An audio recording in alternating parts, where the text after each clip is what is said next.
पहलगाम हमला, एक और सानहा और दो एटमी ताकतें आमने सामने। पहलगाम में होने वाले दहशतगर्द हमले ने सिर्फ इंसानी जानें नहीं ली बल्कि पूरे खित्ते को एक तसादम की तरफ धकेल दिया। क्या पहलगाम महज एक बहाना था जबकि पानी असल निशाना? क्या भारत सिंगल हैंडेडली सिंतास मुआहदे से दस्तबरदार हो सकता है?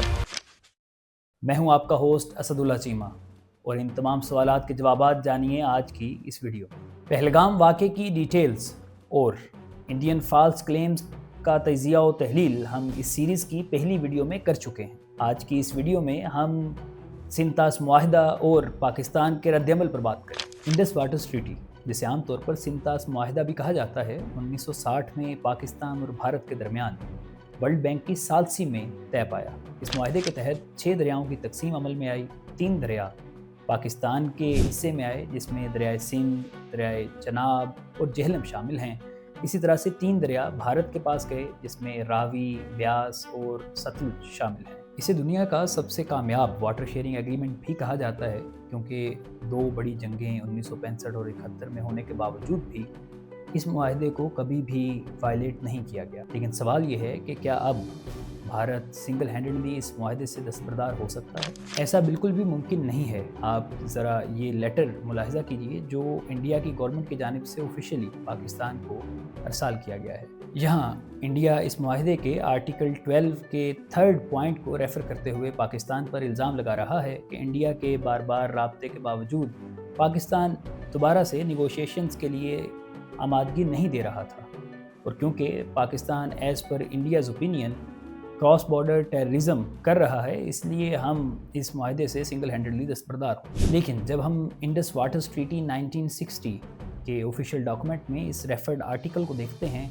तो उससे हमें ये क्लियरली समझ आता है कि किसी भी किस्म की तब्दीली या मॉडिफिकेशन इस मुआहदे में तब तक नहीं की जा सकती जब तक दोनों पार्टीज़ उसके लिए एग्रीड ना हो। और इसी सेम आर्टिकल के 4th पॉइंट में ये मेंशन्ड है कि अगर किसी नई ट्रीटी के लिए नेगोशिएशन शुरू हो भी जाएं तो जब तक उस नई ट्रीटी पर दोनों ममालिक कंसेंसस बिल्ड ना कर लें तब तक यही ट्रीटी बाइन ही बरकरार रहेगी। यानी एकतरफा तौर पर कोई भी फरीक इस मुआहदे से दस्तबरदार नहीं हो सकता है। लिहाजा पाकिस्तान इंटरनेशनल फोरम्स पर इस खिलाफ वर्जी को भरपूर तरीके से चैलेंज कर सकता है। सवाल ये है कि पाकिस्तान किन मुतल्लिका फोरम्स पर इस इशू को रेज़ कर सकता है और अभी तक पाकिस्तान ने इस हवाले से क्या स्टेप्स लिए हैं। पाकिस्तान वर्ल्ड बैंक को इस मामले पर इन्वॉल्व कर सकता है क्योंकि वर्ल्ड बैंक बाकायदा तौर पर बतौर सालसी इस मुआहदे का सिग्नेटरी है। इसी तरह से Pakistan PCA permanent court of arbitration में इस मसले को रेज़ कर सकता है। Pakistan international court of justice में इस हवाले से पिटीशन दायर कर सकता है क्योंकि ये एक इंटरनेशनल ट्रीटी की इल्लीगल वायलेशन भी है और इसी तरह से आबी जारियत के मानों में अगर देखा जाए तो इनह्यूमन एक्ट भी है।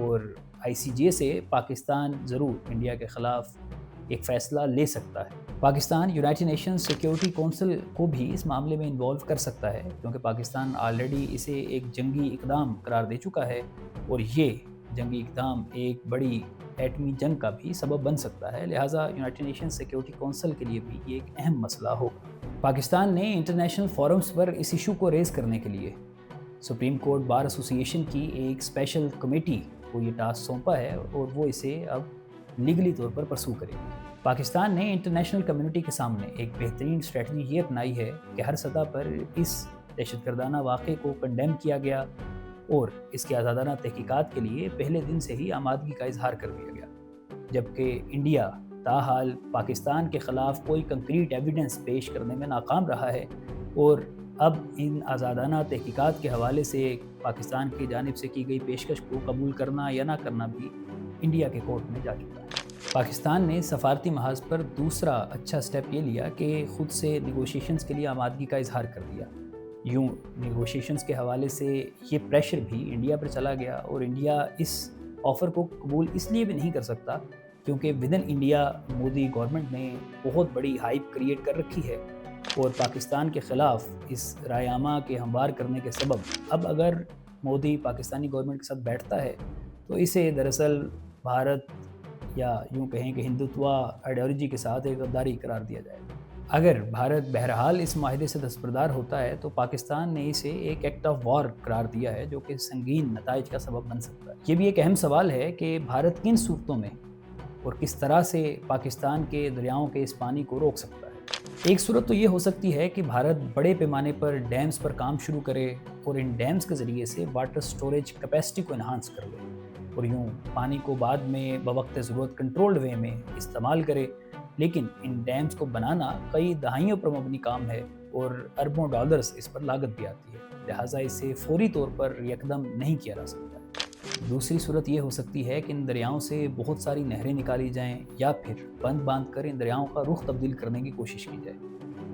ये दोनों काम भी कई सालों का वक्त मांगते हैं और इन कुदरती रास्तों को तब्दील करने की सूरत में बहुत सारे और मसाइल भी जन्म ले सकते हैं। इस सब तजिया और तहलील का अगर नतीजा चंद जुमलों में बयान करूं तो दरअसल ये मसला पाकिस्तान के लिए एक एग्जिस्टेंशियल थ्रेट है, जो कि एक बड़ी जंग का सबब बन सकता है। इंडिया की जानिब से किया जाने वाला ये मिस एडवेंचर दरअसल दो एटमी ताकतों के दरमियान एक एटमी जंग का सबब बन सकता है और एक छोटी सी गलती भी 1.5 अरब इंसानों की ज़िंदगियों को दाव पर लगा सकती है। लिहाजा हम में से हर बाशऊर इंसान को अक़ली और मंतकी तौर पर इन मसाइल के हल के लिए कोशिश करनी चाहिए। आपकी इस बारे में क्या राय है? अपनी राय का कमेंट सेक्शन में ज़रूर इज़हार कीजिए। अगर ये वीडियो आपको पसंद आई हो तो इसे लाइक कीजिए, शेयर कीजिए और ऐसे ही बैनुल-अक़वामी इशूज़ पर तहक़ीक़ाती वीडियोज़ देखने के लिए हमारे चैनल को ज़रूर सब्सक्राइब कर लीजिए। Thank you so much.